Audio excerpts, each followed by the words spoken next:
Bienvenido a Happy Psicología. Prepárate para dominar la carrera de psicología viendo vídeos y escuchando audios. ¡Empezamos! Hola, a ver, pensemos un momento. ¿Por qué hay gente alta y gente baja? ¿O por qué tenemos distintos colores de piel? ¿O personalidades tan diferentes? La respuesta, como casi siempre, no es sencilla. Es una danza complejísima entre nuestros genes y el entorno que nos rodea. Pues bien, hoy vamos a intentar desentrañar uno de los conceptos más fascinantes y a menudo peor entendidos de la genética para comprender de dónde sale todo ese increíble abanico de rasgos que nos hace humanos.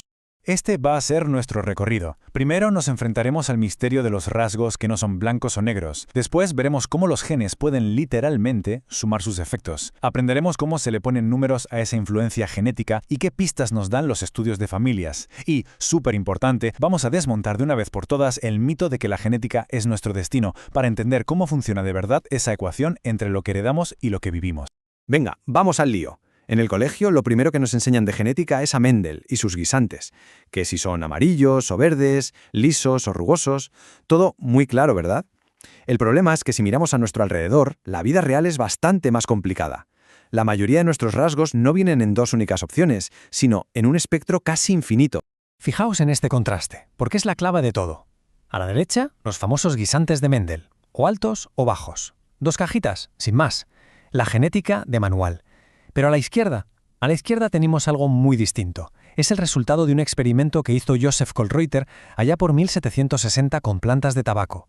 Cruzó plantas altas con plantas bajas. Y no le salieron dos grupos, no. Le salió toda una gama de alturas intermedias, dibujando esa curva de campana perfecta que vemos. Aquello era un auténtico rompecabezas. Y claro, esto nos lleva a la pregunta del millón, la que de verdad impulsó todo un nuevo campo en la genética. Si los genes son como piezas de Lego, unidades separadas, ¿cómo es posible que den lugar a resultados tan fluidos, tan continuos, como la altura, el color de la piel o incluso la inteligencia? Pues bien, la solución a este puzzle no llegó hasta principios del siglo XX, y fue una idea revolucionaria, que los rasgos complejos no dependen de un único gen que lo decide todo, sino de la acción combinada de muchísimos genes trabajando juntos. Para entenderlo, tenemos que viajar a un experimento clave de 1908. Un genetista sueco, Herman Nilsson L., cruzó dos tipos de trigo, uno de grano rojo puro y otro de grano blanco puro. Según la genética simple de Mendel, en la siguiente generación debería haber obtenido solo uno o dos colores. Pero lo que encontró lo cambió todo. Y aquí está el momento eureka. La segunda generación no era solo roja o blanca, era todo un degradado de colores: blanco, rosa pálido, rosa, rojo claro y rojo intenso. Y lo más increíble es que se distribuían formando, de nuevo, esa curva de campana perfecta.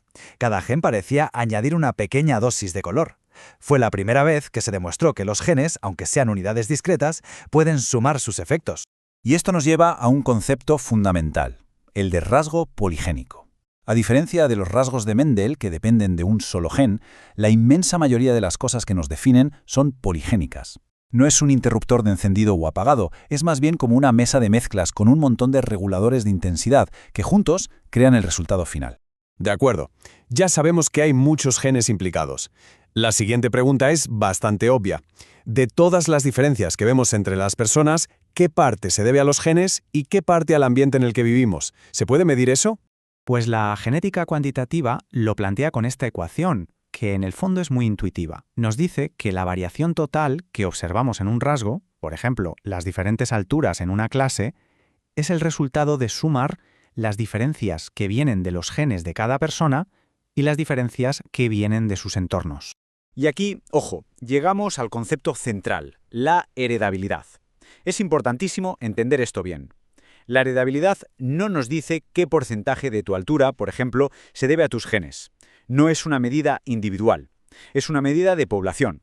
Nos dice qué porcentaje de las diferencias de altura que hay entre un grupo de personas se puede explicar por las diferencias en sus genes. Vamos a verlo con un ejemplo real de aquellos estudios pioneros. En un famoso experimento con flores de tabaco, un tal M. East calculó que la heredabilidad para la longitud de la corola era de 0,79. ¿Qué significa esto? Pues que en ese grupo de flores en particular y en ese entorno concreto, el 79% de la variación que veía en la longitud de unas a otras se debía a sus diferencias genéticas. Claro, todo esto con plantas de trigo o tabaco está muy bien, pero ¿y en humanos? Evidentemente, no podemos hacer experimentos de cría con personas, así que para estudiar la heredabilidad en nuestra especie, la ciencia tira de lo que se llaman experimentos naturales, los estudios de familias y, sobre todo, los estudios de gemelos.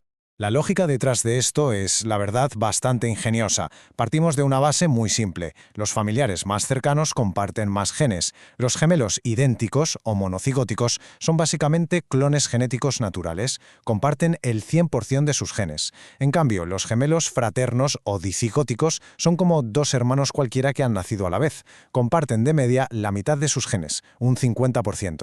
Entonces, el método básico consiste en comparar estos dos grupos. Imagina que medimos un rasgo, como la extroversión.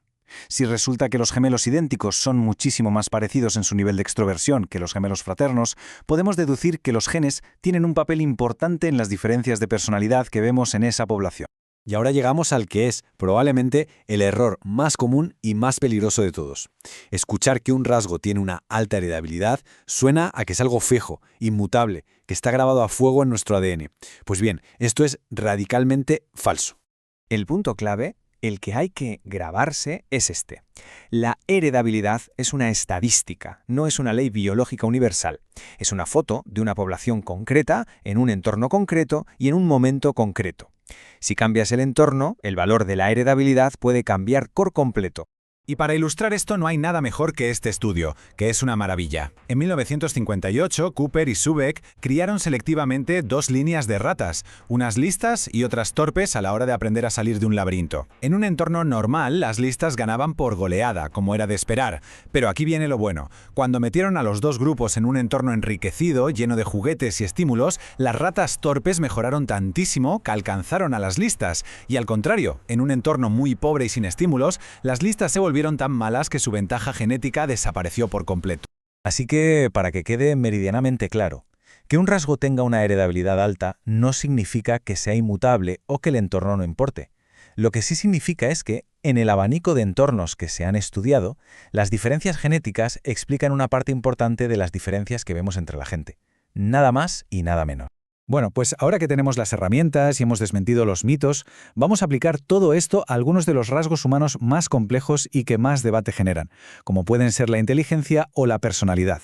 Los miles de estudios que se han hecho durante décadas nos dan estimaciones de heredabilidad bastante significativas para muchos rasgos. Por ejemplo, en torno a un 0,70 para el coeficiente intelectual, un 0,50 para la extroversión o un increíble 0,90 para el tamaño del cerebro. Pero recordemos siempre lo que esto significa. Hablamos de la variación dentro de las poblaciones actuales, no del destino de una persona.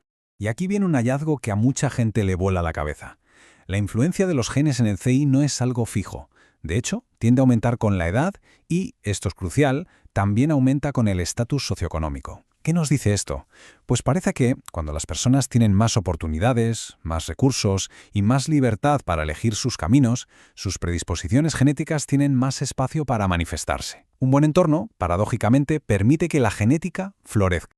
Así que al final, la ciencia de la heredabilidad, lejos de contarnos una historia de determinismo genético, nos revela una interacción mucho más compleja, dinámica y en cierto modo esperanzadora. Si pensamos que nuestros genes son los planos y el ambiente es el constructor, la gran pregunta no es qué planos nos han tocado, sino cuál es el límite de lo que podemos llegar a construir con ellos. Y con esa reflexión lo dejamos por hoy. Gracias por la compañía. Grado en psicología.